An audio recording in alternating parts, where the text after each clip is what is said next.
انسان پر کوئی آزمائش آئی، فوراً اس کی چھٹی اس نے کہا کہ وہ فلان جگہ غلطی کی تھی تب ایسا ہوا ہے. ہوتا ہے نا کئی دفعہ آواز آتی ہے نا اندر سے، چلیں بول دیں کچھ نہیں ہوتا آپ کو.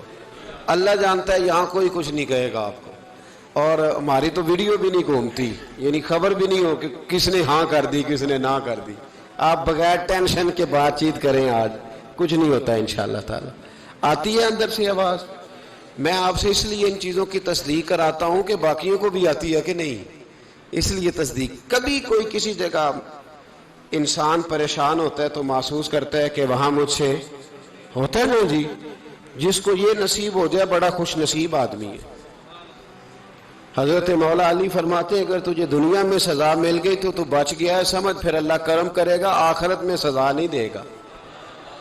اور یہ یاد رکھ لے، وما اصابکم من مصیبت فبما کسبت ایدیکم ویعفو عن کثیر. اللہ فرماتا ہے دنیا میں تجھے جو بھی تکلیف پہنچتی ہے وہ تیرے ہاتھوں کے کرتوتوں کی وجہ سے پہنچتی. ویعفو عن کثیر، فرمایا کثیر گناہ تو میں ویسے ہی معاف کر دیتا ہوں.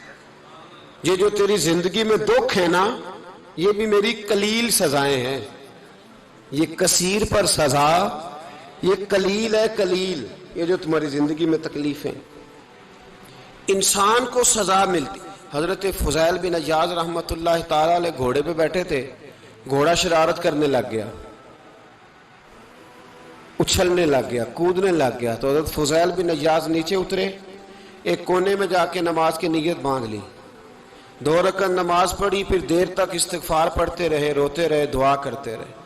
واپس آئے، خادم عرض کرنے لگے حضور سمجھ نہیں آئی، گھوڑے نے تھوڑی سی شرارت کی، وہ بدکا ہے، آپ نے اس کو چھوڑا ہے اور چھوڑ کر کے آپ نماز میں لگ گئے. تو حضرت فضیل بن عیاض فرمانے لگے جب بندہ اللہ کی نافرمانی کرتا ہے نا تو جو چیزیں اس کی فرما بردار ہوتی ہیں وہ اس کی نافرمانی کرنے لگ جاتی. تو مجھے محسوس ہوا تھا کہ میں نے کہیں اللہ کی نافرمانی کی ہے، اس لیے ایسا ہوا ہے کہ میرے گھوڑے نے میری، تو میں توبہ کرنے لگا ہوں. اور اب دیکھتا ہوں بیٹھ کے بھلا کیا ہوتا ہے. میں نے سچی توبہ، حالانکہ مجھے یاد نہیں کہ میں کہاں بولا، پر کھری اور سچی توبہ کی. دوبارہ گھوڑے پہ بیٹھے تو گھوڑا بالکل صحیح ہو کے ساتھ چلنے لگ گیا. میرے بھائی، جب یہ تنبیہ ہے اللہ کی طرف سے، یہ متنبہ کیا جاتا ہے کہ تو بعد آ جا. بہت ساری جگہوں پہ انسان کو وقتی طور پر اگر سزا مل جائے، نبی پاک علیہ السلام کی خدمت میں ایک صحابی آئے، بات مضبوط کر دوں، واقعہ سنایا ہے نا تو کچھ لوگ سمجھتے ہیں کہ یہ واقعہ ہے، تو میں ایک حدیث پاک امام بہقی کی لکھی ہوئی عرض کرتا ہوں. نبی پاک علیہ السلام کے ایک صحابی آئے اور ان کا سر پھٹا ہوا تھا، خون بہ رہا تھا. سرکار نے فرمایا کیا ہوا؟ عرض کی حضور ایک عورت جا رہی تھی، میری نظر پڑی، ابھی نظر پڑی ہے کہ میرے آگے ستون آ گیا تو میرے سر پہ لگ گیا ہے. نبی پاک صلی اللہ علیہ وسلم نے فرمایا تیرے لیے خوشخبری ہے، اگر دنیا میں تیری غلطی کی تجھے سزا ملی ہے تو پھر رب تجھے قیامت میں سزا نہیں دے گا. پھر اللہ قیامت میں سزا، بعض گناہ ایسے ہیں جن کی یہاں بھی سزا ملے گی اور وہاں بھی ملے گی، لیکن میرے بھائی پہلی بات یہ ہے کہ اللہ تعالیٰ اس غلطی کی یہی سزا دے لے.